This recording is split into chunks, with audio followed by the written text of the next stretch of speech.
Are you considering moving to Oregon? If so, you've probably heard a lot about the Willamette Valley. But what exactly is it? Where is it located? And what cities and towns are in the valley? In this video, we're going to explore all of that. So if you're thinking about relocating to Oregon, this video is going to help you better understand the overall vibe of this part of the state. My name is Clarity Odd, and I'm a local real estate agent who focuses on helping buyers relocate to Oregon. If you're looking to relocate, schedule a one-on-one consultation with me by using the links down in the description below. First, we need to take a look at a map and pinpoint where the Willamette Valley is located. This black circle represents the general outline of the valley. The northern tip stretches from Portland, and then the southernmost tip is going to be Eugene. And right smack dab in the middle, you're going to find Salem, which is where I relocated to about 5 years ago. So what the heck makes the Willamette Valley so special, and how is it different from other parts of Oregon? The Willamette Valley is known for its beautiful scenery, its rolling hills, and its very fertile soil. The Willamette Valley is surrounded by the Cascade Mountains to the east, and to the west we have the Pacific Ocean and the rugged coastline. And that is what creates the valley part of the Willamette Valley. But this is also what keeps the region so lush and so green and so protected. Another feature that makes the Willamette Valley unique is that we have the Willamette River running from Portland down to Eugene, cutting smack dab through the middle of the valley. And let me just pronounce that again for you. The name of the river is Willamette. You pronounce it Willamette, not Willamette. Willamette, that's another popular one. It is Willamette. You're going to find that the largest cities in town in the Willamette Valley are right alongside the river, which means you're going to have easy access to water activities, but that you also have towns and cities that were built alongside this gorgeous river that we have. I grew up in Portland, and after living there for the majority of my life, I just can't imagine living in a town or a city where there is not water running through it. I love that the community I live in has yearly gatherings alongside the Willamette River, like the Pride Festival, the World Beat Festival, or just movies in the park. All of these activities take place on the riverfront park against the backdrop of the river, and that's a really unique and special feature that you're only going to find in the valley. But above all else, the Willamette Valley is one fertile babe. The agriculture here in the valley is massive, and we're actually known as one of the premier wine producing regions in the entire United States. We are especially known for our Pinot Noirs. In fact, our wine production makes up about 60% of Oregon's overall wine production here in the valley, and we have over 500 vineyards scattered throughout the Willamette Valley. That is crazy. Our more mild climate and volcanic soil of the valley really creates perfect growing conditions for high quality grapes, which has allowed local vintners to gain global recognition for their wines. And the best part is that a lot of these wineries have tasting rooms and tours, which means that you can go experience these world-class wines firsthand and get a behind-the-scenes look at how these wines are being made locally. Beyond the wine, the fertile soil of the valley also provides us with a large variety of different agricultural products, and we are ranked among the top producers in the United States for crops like berries, hazelnuts, and weirdly, grass seed. And if you've ever encountered a Marion berry out at the grocery store, Marion berries were developed here in Oregon. Where I live in Salem, I am in Marion County. And look that up on Google because that is a straight up fact. Also, Oregon as a whole, we produce 99% of the nation's hazelnuts, which is crazy because if you're eating Nutella by the spoonful, which is definitely not what I do, but you're probably eating hazelnuts from right here in Oregon. And one of the cool things about all of the agriculture here in the Willamette Valley is that it is incredibly accessible to you. You can just take a drive on the rural country roads and you're gonna see filbert fields, aka hazelnuts, and you're gonna see berry farms, and everything that I'm talking about, you can go up, pick these little things at You Pick Farms and experience the agriculture firsthand. It is amazing and something I truly love about living in the Willamette Valley. Here specifically in Salem, it is one of my favorite summertime activities to go out and cosplay farmer for an hour and go to the U-Pick farms. In the summertime, you can U-Pick tomatoes, berries, flowers, apples, pears, and then of course in the fall time, you can do the same thing but with pumpkins and squashes. And if you're like, yo, Clarity, I do not want to be cosplaying a farmer even if it's for an hour of my life, well, don't worry, because you can also just go to a local produce or farm stand where you can just grab these local produce goods at a super cheap price because it's directly from the farmer. Farm to table, that is like what you have here in the Willamette Valley all over. Let's move on to the weather and the climate of the Willamette Valley. The climate of the Willamette Valley has warm summers and mild, wet winters. The average summer temperature is going to be around 80-ish degrees, and then in the winter time, it usually ranges from an average of 30 to 50 degrees. And of course, there are going to be exceptions. The summertime might get hotter than 80 degrees, and the wintertime might get colder than 30 degrees. But this is just an average and what you can generally expect year over year. One of the features that we have here in the Willamette Valley is that we get a whole lot of rain. Surprise, surprise, we are in Oregon. Rainy season here in the Willamette Valley is typically about 8 months out of the year. But the trade-off is that with all of that rain, we get lush greenery in every single direction. But I do have to tell you that if you're not used to having the rain for the majority of the year, this is going to be a shock to your system. Not only do we have rain here in the Willamette Valley for about 8 months out of the year, but we also have gray skies. So do be mindful that if you are coming from a place where you're used to seeing the sun every single day, you might need to say bye-bye to the sun for 8 months. I'm just kidding, it's not that intense, but usually it's about like a week at a time.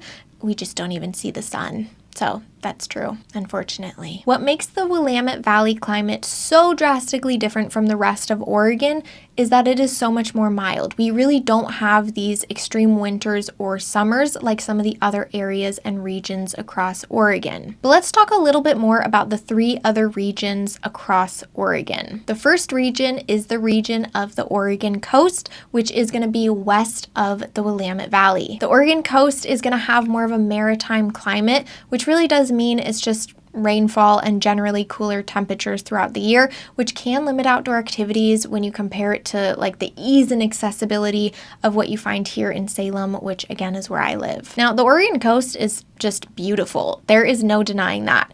But it is usually colder and windier and best suited for those who want more of a stormy, wet, rugged Oregon adventure year-round. The next region we have is Southern Oregon.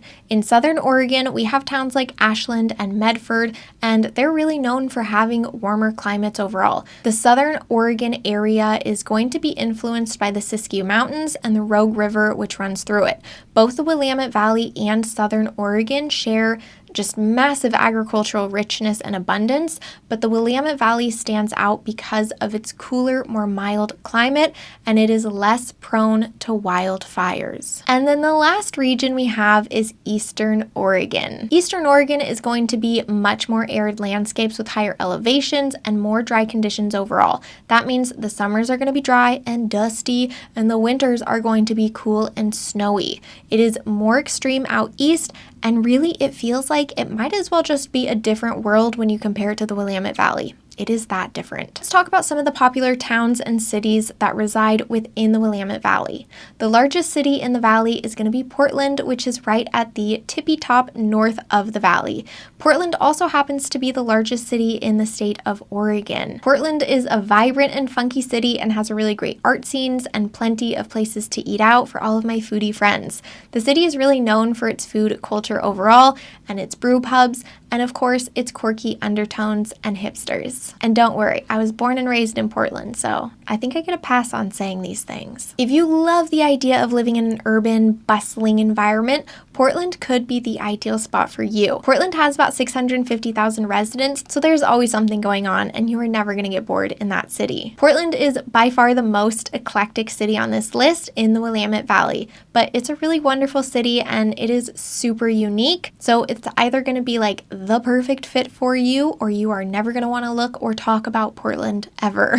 The next town on our list is Salem, which is where I relocated to when I left Portland about 5 years ago. Salem is best described as a little big town. It has about 175,000 people and is the capital city of Oregon. Now, it is a completely different vibe than Portland, but what I really enjoy is that I can live in a smaller, more relaxed place, but still have easy access to those big city amenities by jumping in my car and driving for 45 minutes up north. And you're probably also going to really love Salem if you like that concept as well. My husband and I, we really enjoy the fact that we are just an hour's drive away from the Portland International Airport. So when we're ready to ditch the rain and the gray skies of Salem to head out to an all-inclusive resort in Mexico where the sun is actually shining, great. We only have to drive an hour away to hop on a plane and then be in Mexico. And if you're interested in learning more about what it's like to actually live in Salem, my channel has almost 100 videos dedicated to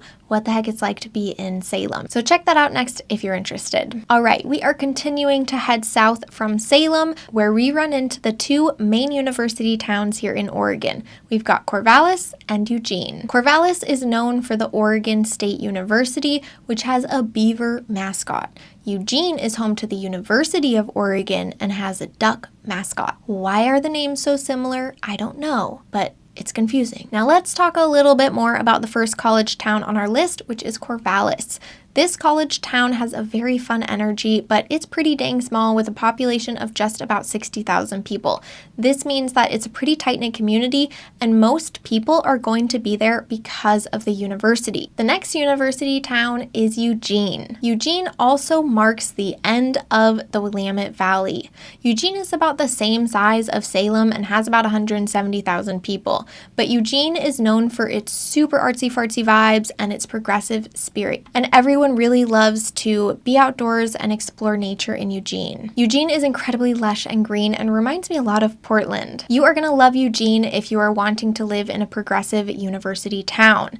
And I actually just made a video comparing what Salem is like to Eugene, so check that video out next, in addition to the other one that I've already recommended. I'm assigning you a lot of homework. Even though I live in Salem, I really like Eugene, but the biggest downside to Eugene is the fact that it's 2 hours drive from Portland, which means it's a 2 hours drive from the nearest international airport. And that just means it's harder to get to Mexico in the wintertime. All right, so we've talked about the climate, the weather, we've discussed the biggest cities and towns in the Willamette Valley, so now let's move on to all of our favorite topic, the cost of living. The cost of living and real estate is going to be a huge factor for you to consider if you are making a move to the Willamette Valley.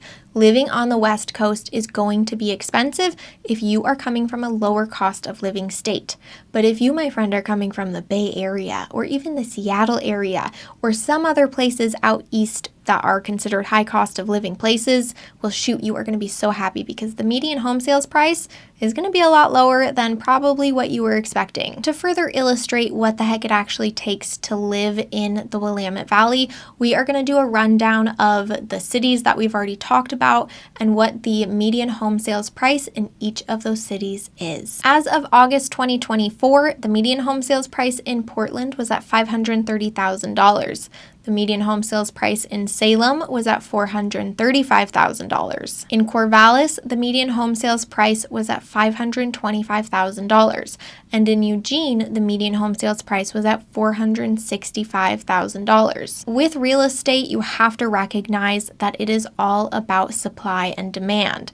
And you might be looking at that list and saying, Corvallis, like why the heck does Corvallis have a higher cost of living than a place like Eugene or Salem, which ostensibly might be a little bit more popular? And that is because of the dynamics of supply and demand. Corvallis, it really doesn't have a lot of houses. Like what is there is there. They're not building a lot of new houses at the pace that people are needing them. So the demand is very high, but the supply is low. All of the real estate markets from Portland to Salem are going to be very, very different, like I just kind of explained with Corvallis. But if you are wanting to move anywhere in the Willamette Valley, reach out to me so that I can help you in this relocation plan that you are starting to concoct. If you're moving to Salem, I will help you directly, and if you're moving somewhere else in the valley, I will set you up with a trusted agent within my network who can help you. The Willamette Valley by far is the best place to move in Oregon. The more mild climate is really great if you love gardening or you just love being outside and you really like the idea of having easy access to the great lush green outdoors. There are cities and towns of all vibes in the Willamette Valley and more than just what we discussed. So you have the flexibility of finding the perfect town or city